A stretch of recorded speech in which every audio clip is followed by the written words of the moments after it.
Our 2013 forums are sponsored by Hannah News Service, represented today by Stephen Marks and Mike Mushrush, the Ohio Farm Bureau Federation by Adam Sharp and his associates. Please thank all of them for their support.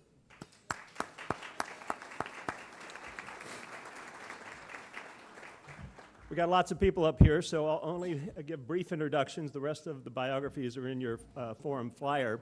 Our first speaker has covered Ohio politics for the Toledo Blade, the Cleveland Plain Dealer, since 1999, the Columbus Dispatch. Welcome, Joe Hallett.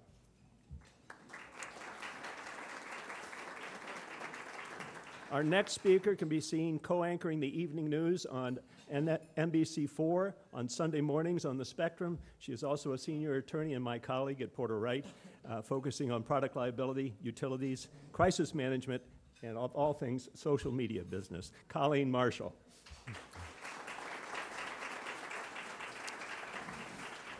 This makes me feel really old because I was a year ahead of him in high school. Now in his 40th year of news reporting for Ohio's public radio and TV stations, he is heard on radio locally and nationally when Ohio is in the news. He has recently announced his retirement from the Statehouse News Bureau, and we hope that he will continue to be a regular here at CMC events. Please welcome Bill Cohen.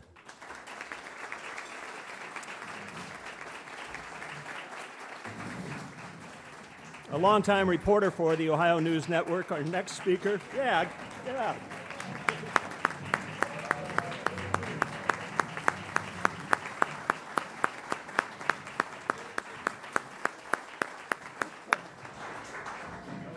Well deserved. Congratulations. A longtime reporter for the Ohio News Network, our next speaker reports from WBNS TV, including hosting Sunday morning program Capitol Square. Please welcome today's moderator, Jim Heath. On behalf of the Columbus Metropolitan Club, Hannah News Service, the Ohio Farm Bureau, we welcome all our panelists, and Jim, the microphone is yours. Thank you very much. Good afternoon, nice to be back. Please be seated. To set the stage, back in February, I had a chance to sit down with Governor Kasich the day after he presented his budget plan. What struck me most at that time was the fact it more or less paid for itself.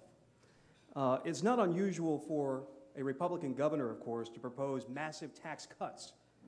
In this case, Kasich wanted a 20% state income tax cut, a 50% tax cut on small businesses, and a smaller sales tax cut for everyone else. But unlike a lot of his counterparts, the governor supplied a new revenue stream, increased taxes, to pay for it.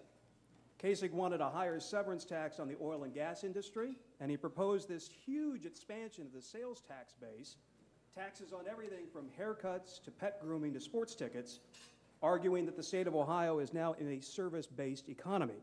In addition, he took a whole lot of grief from the Tea Party and conservatives when he agreed to expand Medicaid, stating that the program would be paid for entirely by the federal government for the next 2 years. That was February. Yesterday, his Republican colleagues in the House took a shredder to that plan. I've never seen anything like it, quite frankly. I've been around politicians and politics my entire life. Hallett has probably seen that before in his lifetime, and Bill, too.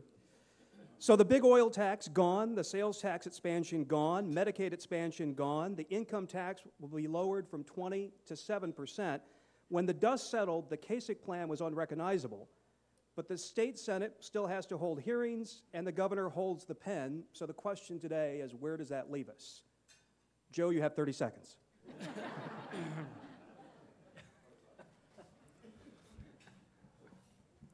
Well, I've been covering this stuff for about 25 years, and you're right, I've not seen our governor so ill-treated by his own party.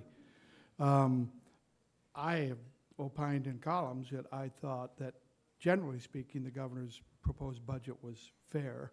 I thought the fracking tax was fair. I thought the sales tax expansion in concept was fair. I think he should have narrowed it rather than apply it so broadly. He got a lot of flack from the school funding, and that was partly the way he sold it, which at his initial press conference he said if you're a poor school, you'll get more. If you're a rich school, you get less. Well, that didn't turn out to be the case.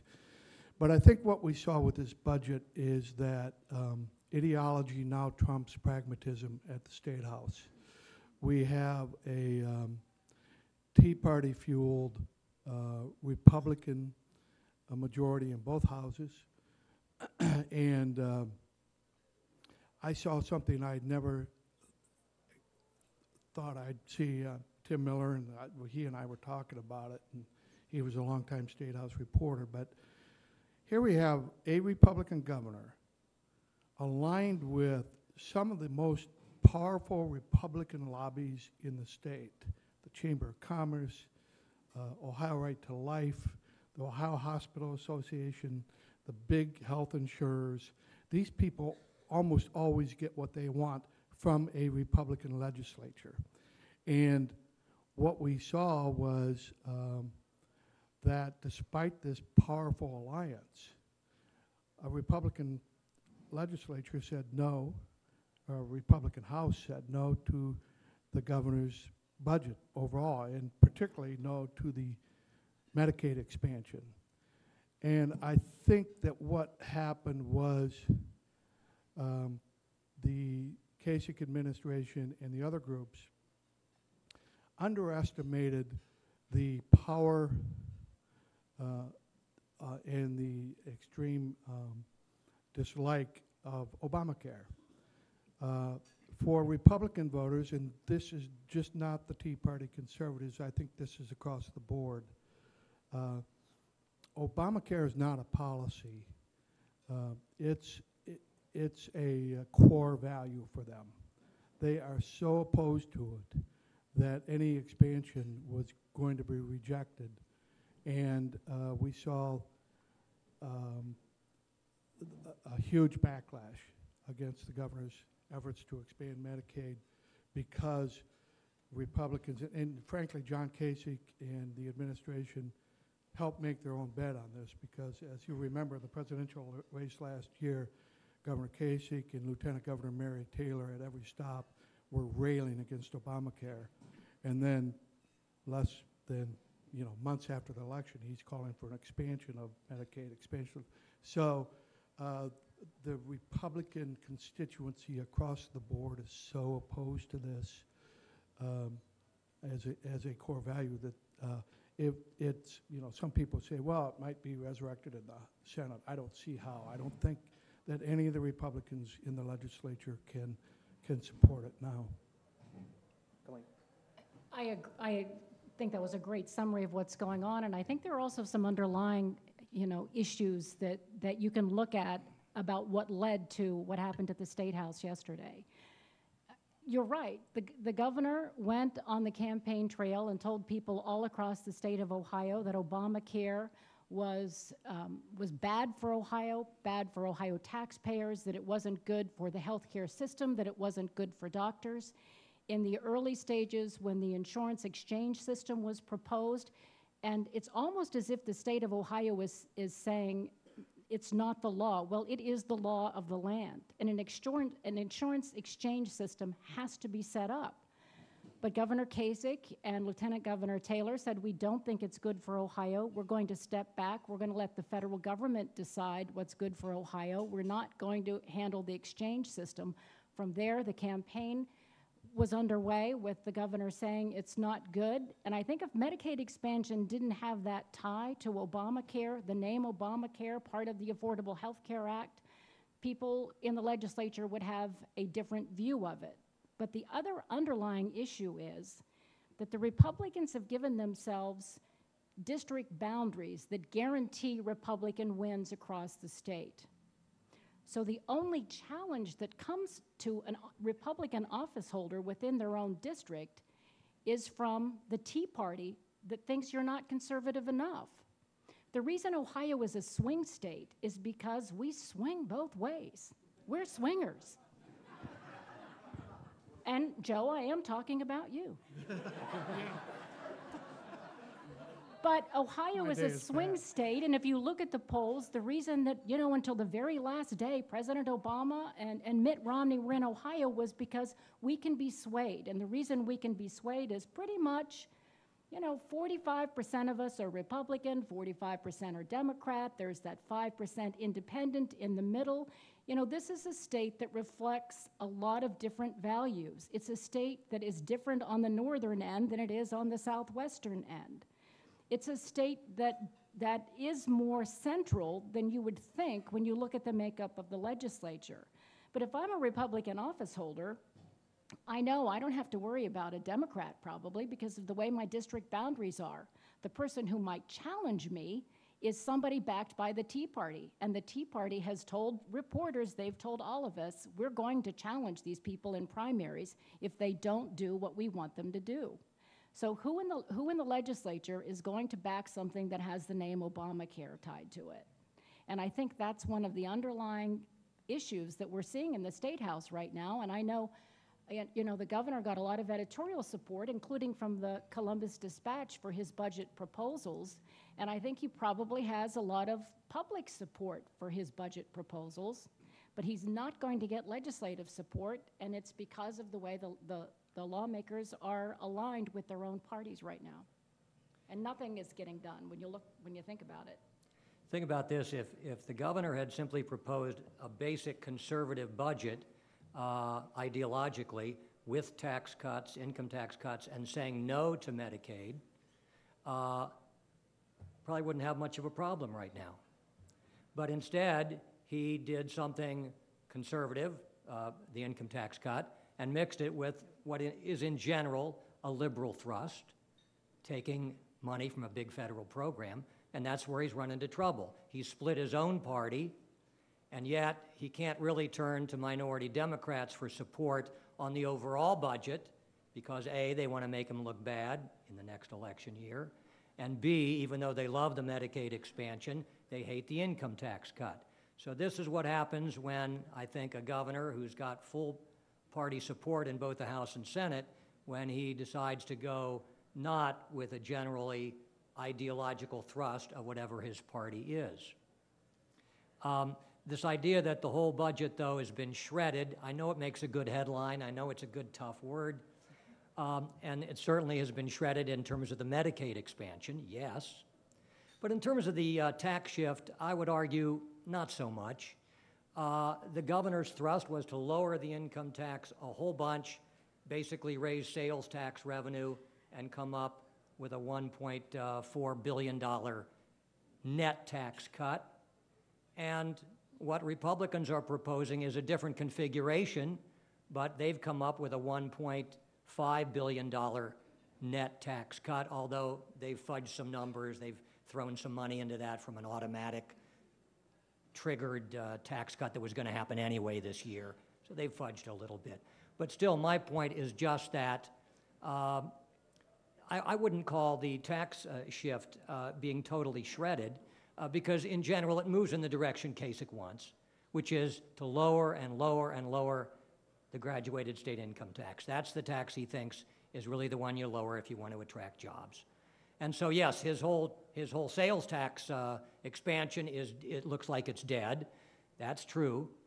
But in general, Republicans are giving him the thrust of what he wants, a somewhat substantial, although scaled back, income tax cut.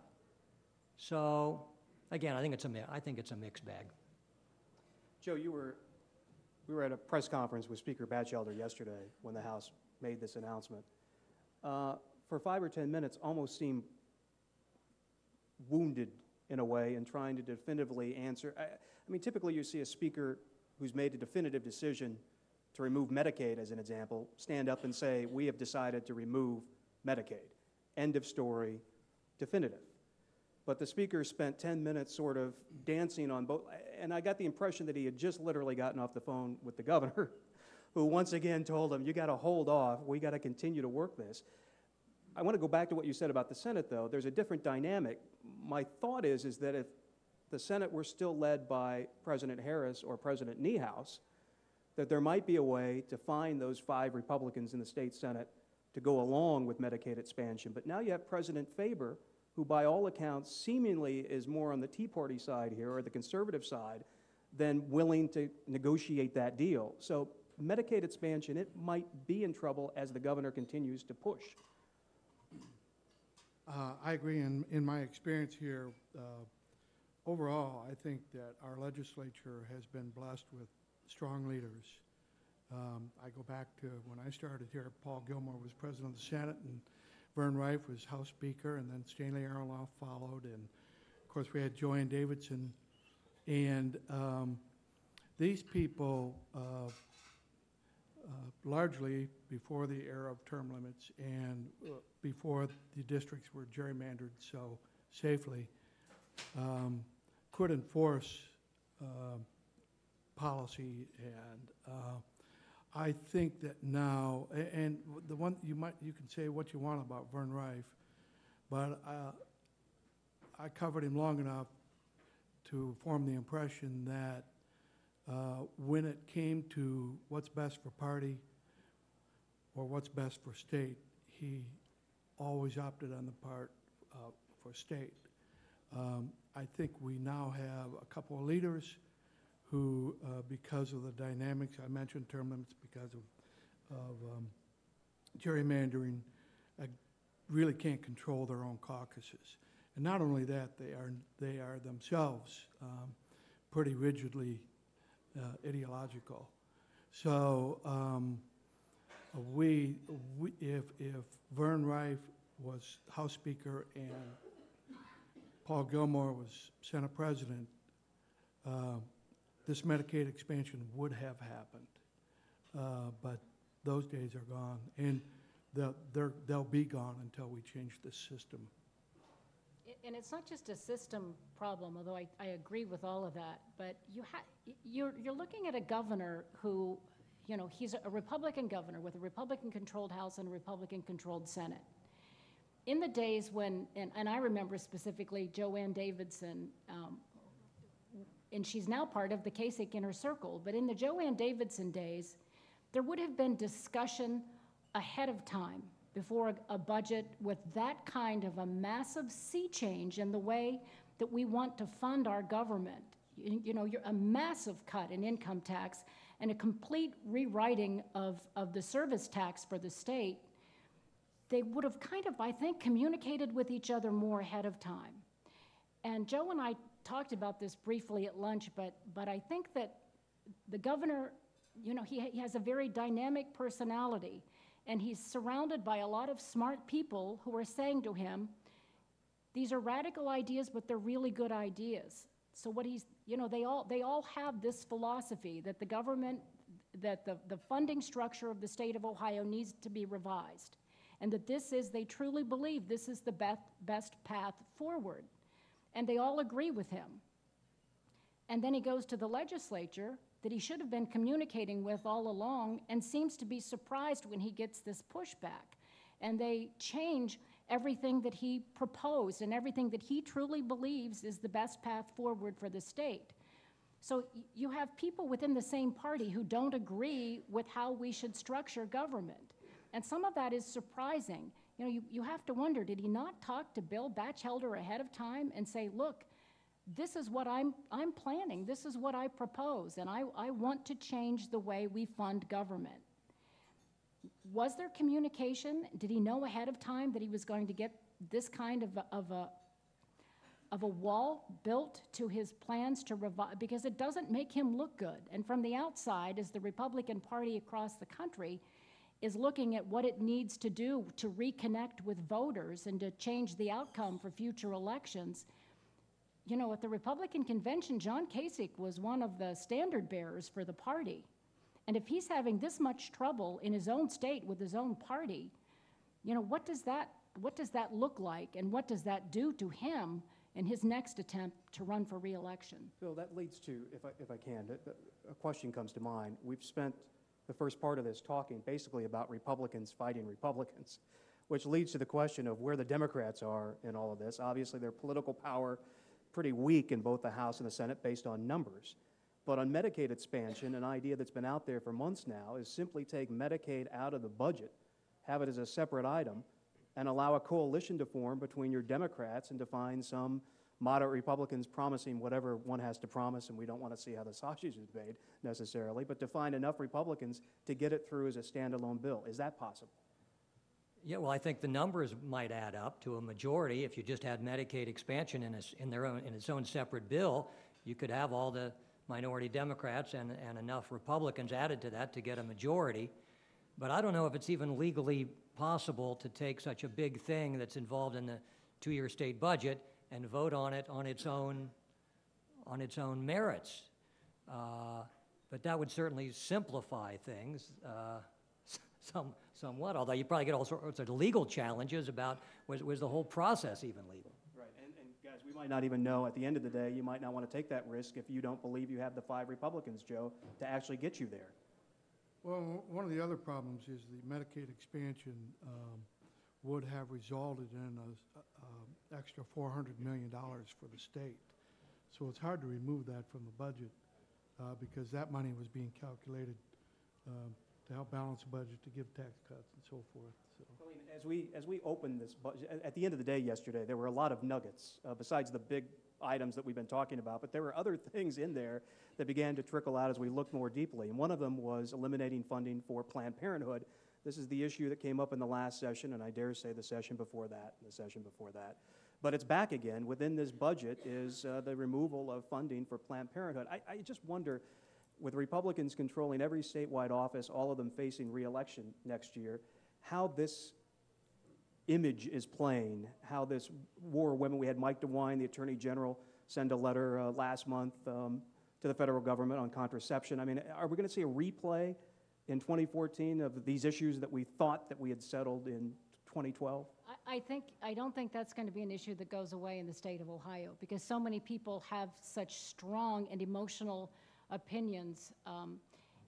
I actually interviewed Mike DeWine yesterday, and I asked him about his decision to sign that letter, and I don't know if you're familiar with it. 11 attorneys generals across the state signed a letter. The Obama administration asked them for opinion for merit review of some of the health care issues, and these attorneys general signed a letter supporting the right of an employer to deny coverage of birth control and reproductive services for their female employees if they have religious objections. And they are fashioning this argument on religious freedom for the employers themselves.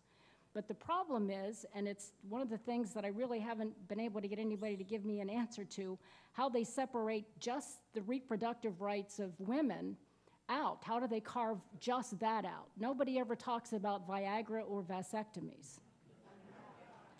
Ever. All the women are clapping. And they also don't, what if you have an employer who has a religious objection to blood transfusions? What if you have an employer who has religious objections to vaccinations? How do you draw the line when you allow individual employers for their own religious beliefs to carve out exceptions in their medical coverage? Where do you draw the line? And I don't think that has been answered adequately yet. The other issue that we really haven't talked too much about is the severance tax that the governor can't, for gas and oil industry. Ohio is opening up public land to exploration, and he's made what, in comparison to other states, is a pretty conservative proposal for a 4.5% tax. A severance tax. If you look at Alaska, it's 17%. Isn't Oklahoma 11.5%? And he also can't get support for that. So I think that's another exception that they're going to have some kind of agreement on. Yeah, and I've always been back to the power that that industry certainly has across the street. Yeah, I was just going to say, when you have a conservative, pro-business, anti-tax governor like John Kasich saying he thinks your industry isn't paying enough taxes, to me, that says something. Which is why I've always thought and always predicted, they're gonna pass this severance tax hike. And I think the polls I've seen show most Ohioans think it's an okay idea to raise the severance tax. Now, of course, he wants a fairly low level of tax increase. Liberal groups like Innovation Ohio want a more substantial one. But the one he's called was fairly small, so I said, well, I can't see why this wouldn't pass. So it's amazing. To me, it's like the NRA, showing the NRA power, the drillers' lobbying power. They've done an excellent job lobbying Yeah, the Joe, legislature. I mean, of all the surprises, I think Colleen and Bill are right. I mean, that is probably top of the list. A minor, I mean, it's still significantly, that severance tax, just to put it in perspective, would be significantly lower than North Dakota and Texas. I mean, imagine that. Yeah, it makes sense to me, but I'm not in the legislature, and, But your buddy Mike Curtin is. oh, yeah. That's your Yeah. next stop, Howard. Thank God for that, too. We need more like him. I wanted to just make a point about the Tea Party, just because I'm kind of fascinated by it. I have not been able to gauge whether its bite is as big as its bark. We have seen in last year's election that just about everybody the Tea Party put up went down. We saw in the Missouri and the Indiana Senate races, they ended up flexing their muscles in nominating Senate candidates who just were unpalatable to the general election. And after Obama won here in Ohio, and Brown won easily, to me, the Tea Party was on its knees. But this whole budget debate has revived it, has made it powerful again, because of primarily, I think, Obamacare. And so we have the Tea Party now sending threatening letters to entrenched popular state representatives like Ann Gonzalez in Westerville, who was beloved by her district and, knocked on 22,000 doors to get elected. And we have Chris Littleton and these other Tea Party people writing her emails saying, we will take you out in a primary if you vote for Obamacare, Medicaid expansion. And you know what? I think they could have. I would have never said that. But like I said, this is such a core value to Republican voters, not just the conservatives, but even moderates. They hate Obamacare so much. And they already started to produce web ads and mailers and all that stuff. And I talked to Chris Littleton yesterday, one of the Tea Party leaders who was sending these. He said, absolutely. He says, I've got the polling in these districts, and I know we could have beat them. Who knows for sure?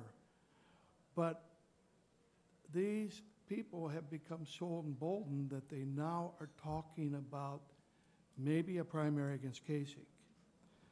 And I asked Littleton, who's in the wings? He said, I don't know. We really don't have anyone yet. I said, what about Josh Mandel? And he said, we would love that. And if you've seen, Josh Mandel the treasurer, has been very vocal in his criticism of Kasich on the budget. I think it would be suicidal for Mandel to do that. And I don't see any way anybody's going to take out Kasich in a primary, and he's going to be hard enough to beat in a general election. But these guys who were on their knees have been empowered since the election, and they are back, and they're stronger than ever.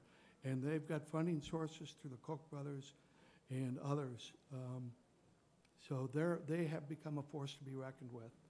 And don't forget Tom Załowski, Tom Z, is running for state party chairman. He wants to lead the state Republican Party. He's running against Matt Borges, who by all accounts has a lock on the 66 votes, a majority of those. However, Tom Z is now taking credit. He wrote a letter last week demanding that lawmakers rebuff the Kasich budget. They've done that. He now is taking credit for that, and he's certainly getting a lot of dialogue and a lot of attention across the state. That's an official Tea Party candidate to lead the Ohio Republican Party in the mix. On Mandel, spoke to him yesterday. Actually, Joe asked him that question of whether he might be looking at a primary. He said, no, this is just a dispute in the family. And that's how it's being characterized as a family fight. And yet the body language, on a personal note, this is my own analysis, but the body language between the governor and Treasurer Mandel yesterday was interesting, to say the least. It was certainly not very warm and ingratiating. But Bill, you had a slightly different take. We were talking earlier about the Tea Party, maybe not as influential. I don't know, tell me. Influential, holding the budget hostage and kind of directing where this budget is going? Yeah, I think most incumbent Republican legislators wouldn't have that much to fear from a Tea Party challenge in the primary. I mean, if they've been around for 4 or 6 years, their name would be pretty well known, and if they had a fairly conservative voting record, I mean, I know the Tea Party can threaten, we're going to run somebody against you, but I just find it hard to believe that they could really knock off a whole lot of legislators. One thing, though, I think it's misleading to believe, and maybe I'm naive here, that we've got a lot of Republican legislators who really wanted to vote for Medicaid expansion, and the only reason they say they won't is because the Tea Party is telling them we're going to try to take you out. I think most of the Republican legislators who don't like Medicaid expansion are that way because they are against Medicaid expansion. They're already conservative. You can't get too much further to the right than some of these Republican state legislators, although the Tea Party folks are trying to get over there. So, that's why I think the Tea Party, I don't know that the Tea Party has that much clout, and I think you mentioned some past history there. Remember the last time the Tea Party had a big role in Ohio in the politics, I thought, was 2006, I think it was. Yes, when they helped to nominate Ken Blackwell. And yes, they were cheering loudly when they won the primary, but once he was nominated, you pretty much had a feeling the Republicans were going to lose the general election. And that's always the lesson here. Don't get too, in a moderate state like Ohio, don't get too far from the center. Even though you may be a true believer, don't get too far from the center because you're going to lose. I think with the Tea Party, they've been kind of a coalition of a lot of loosely organized groups. It's not like they're like the Republican parties where they've got their convention and they're a formal party. But the thing about the Tea Party is the people who are involved because they have very strong ideological beliefs. They are committed to their beliefs. And I think that I don't think we've seen what could be the true power of the Tea Party, because as it is right now, they're kind of scattered and they have different issues that they've focused on. But if they become more organized and get their funding more centralized, and they choose 1 or 2 major issues or 1 or 2 major candidates to go after, then I think you could see the power of the Tea Party in Ohio. As it is right now, they haven't been as organized. They've been doing, as Joe said, they've been making threats. But if they find a centralized leader or a centralized issue, and from a broadcaster's standpoint, can I just say, please God, Josh Mandel and John Kasich in a campaign trail. Seriously. Amen. Seriously. Would Amen. that not be a fun campaign to cover? I mean, I don't care. No matter who wins, gosh, that would be fun. And we'll just rotate them both on our shows. And Bill would we come out of retirement for we that right one. now are going to do dibs on the debate. Right now, we're calling dibs on that. But it would be if they centralize my point is if they centralize their mission and say, this is how we can have an impact. We're going to go after one candidate. We're going to put all of our money into this pot. I think they could have more formal influence. All right, we're approaching 1 o'clock. We want to include your questions, so if anybody has a question for the press, go ahead, and here's the microphone right over here. I do want to briefly touch on, I see Damon Asbury in the audience and some other school officials. I mean, the school funding plan in all of this was altered as well. I mean, just very quickly, was that a surprise? Joe, did you say, I mean, didn't sense that the school issue was even on the table, and yet that the House Republicans restructured that. It wasn't a surprise. The school districts largely were not happy with the Kasich budget. I think they did a lot of lobbying, but I'm not sure it was good, particularly here in Franklin County, because I think our districts are going to lose something like $50 million from what Kasich proposed to what's in the House budget now. And I think that might be changed when it gets to the Senate. Right. I think that's one of those issues that isn't resolved yet. From everything that I'm hearing from everyone, Medicaid's dead. that it's just not going to happen. But I think school funding, they're still going to isn't that what you're hearing? And Yeah. the governor, through his spokesman, keeps emphasizing conference committee, conference committee, conference committee. So we'll see how it works out in the next few weeks. Yes, sir. Cool. Phil Sorrentino, humor consultant.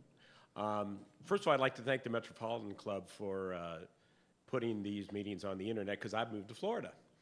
And it was interesting. A week after I moved to Florida, we won one of the most intelligent cities in America. Coincidence? I think not. Well, thank you for doing that. I'm here to help. My question's term limits, and it's just a pet peeve of mine.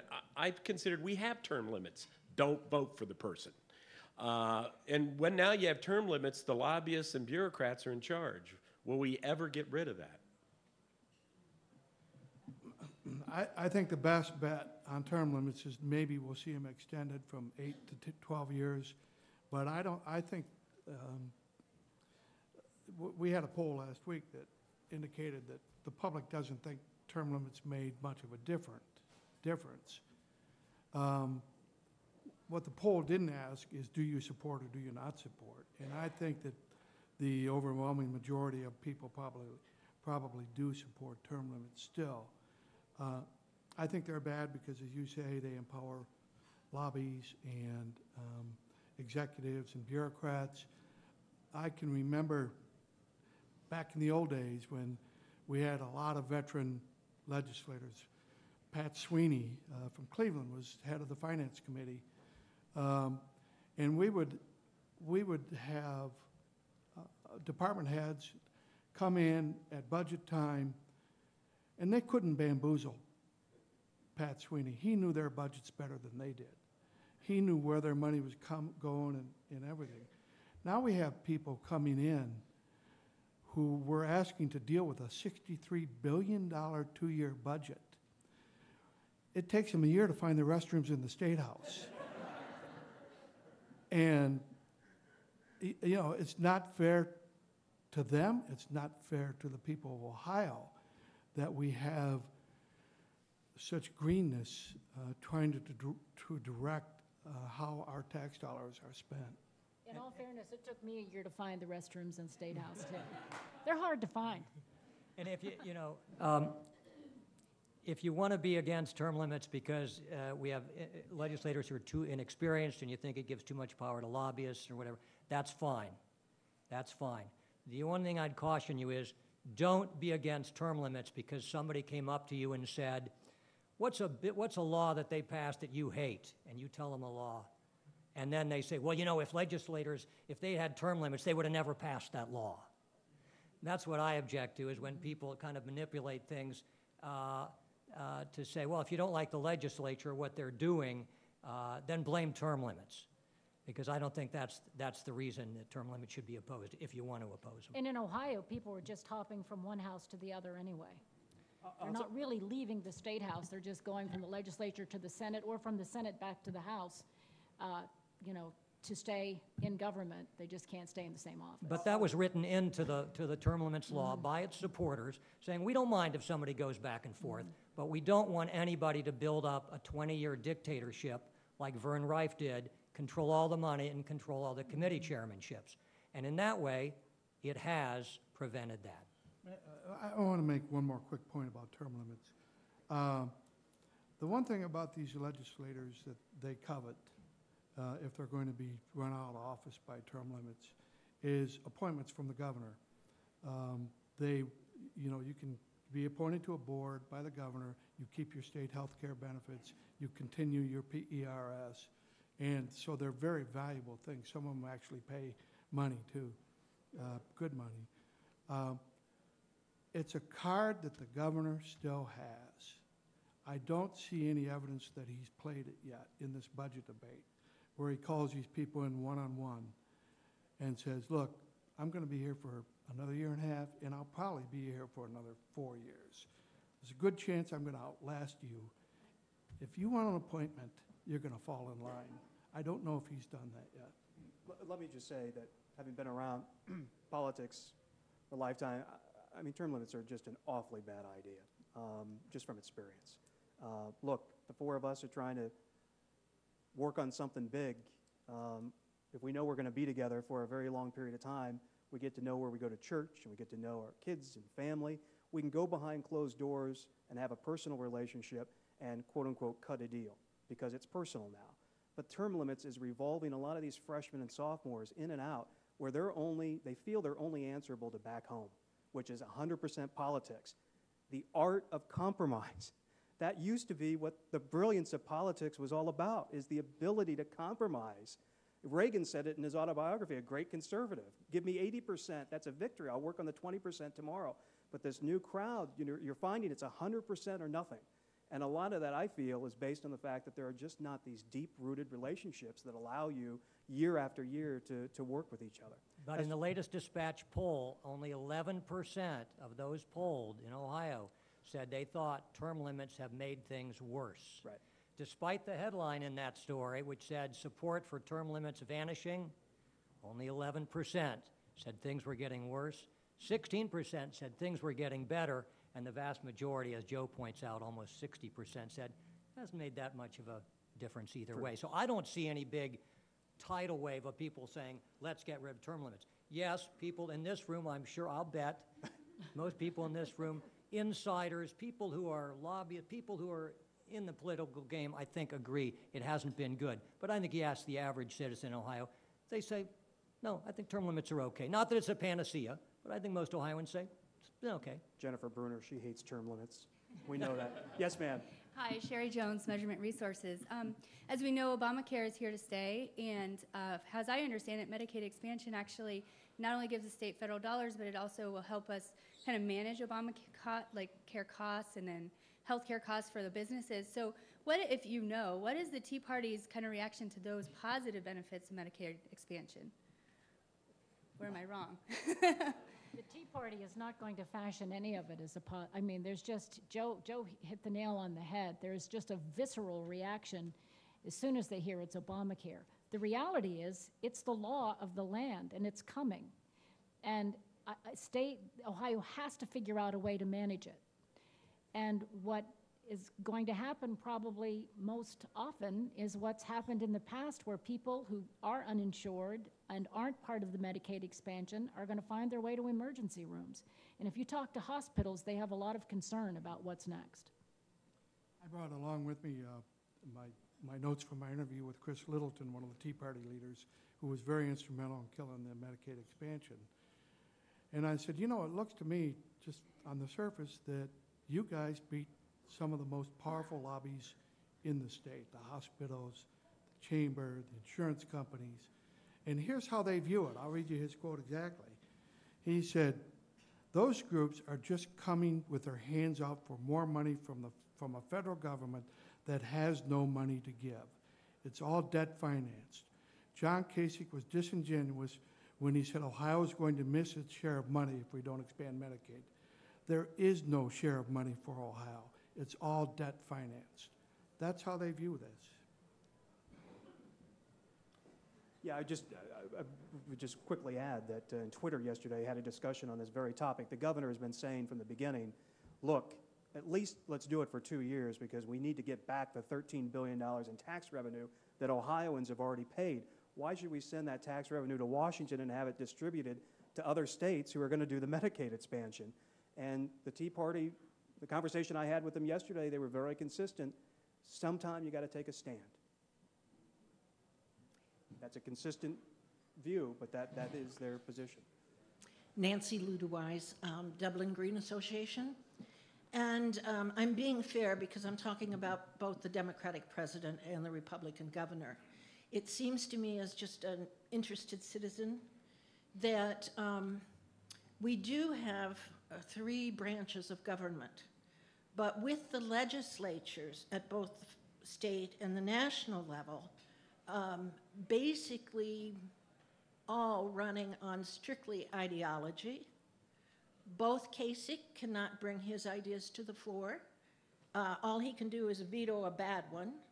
The president, with all the power that he has, cannot pass laws. All he can do is veto bad ones. And yet we seem to blame them for lack of leadership or poor leadership. That just doesn't seem factual to me, and I'd like to hear why both the press and people have sort of veered that way. Bill?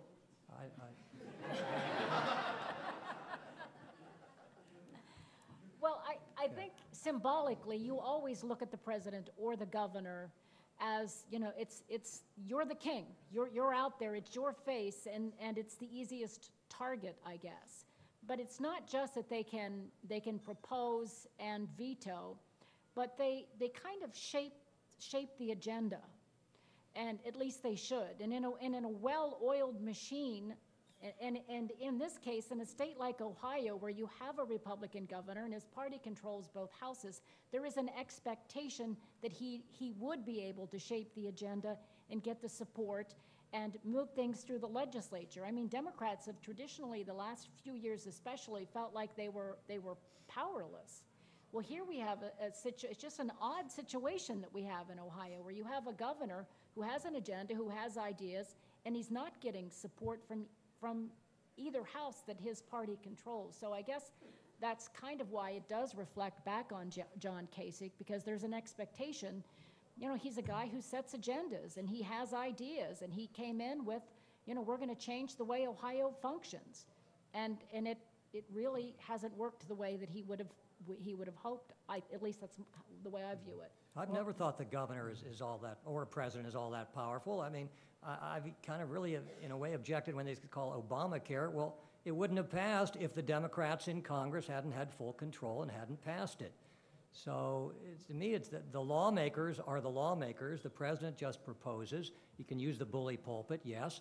But as we can see here in Ohio, they don't have all that much power, even when they're of the same party, if they're going to propose something their own party doesn't like. So, again. Yesterday morning, I thought was going to have to cave in, even though they have a majority. Now, as of last night, it looks like maybe they're going to at least vote. I just don't think our local, state, well, I accept Columbus. Our state and national governments are no longer well-oiled machines that understand citizens or Al Simpson from Wyoming was my senator for 30 years. He definitely understood compromise. Thank you, and thank you, Colleen, for your remarks on health care. Thank you very much for your comments. We're right up at the end of our time. I want to just take a minute to kind of look into the crystal ball here. We know that the chaos that the budget is causing, but the budget's going to be settled one way or the other by the 1st of July.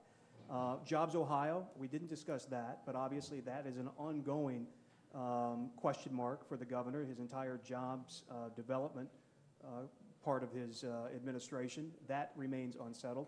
Look at your crystal ball. Are the conflicts between the Tea Party and the incumbent Republicans enough that when you look and think of the Democratic slate next year, are we going to have very competitive races because of all of what's happening, or is it just going to die down when we get into summer, Bill? I don't think we're going to have all that competitive races. I mean, the legislative seats and the congressional seats are all gerrymandered to be a clear victory for a Republican or a Democrat. The governor's race, I think, just boils down to how the economy's going. I don't even think it matters that much who the Democratic nominee is. It's a referendum on Kasich. If the economy's doing well, Kasich wins, and if the economy is faltering, he loses. So, I don't know. The Democrats, you know, what I get a kick out of is, I mean, we're a year away, more than a year away from the election, and even when Kasich does something that really the Democrats like Medicaid expansion, they're still going to spend 99% of their time saying what a bad guy he is. So, I mean, we're already into the election season, even before the budget's passed. It depends how deeply the Tea Party splits the Republican Party. And sometimes it appears that it's determined to do that.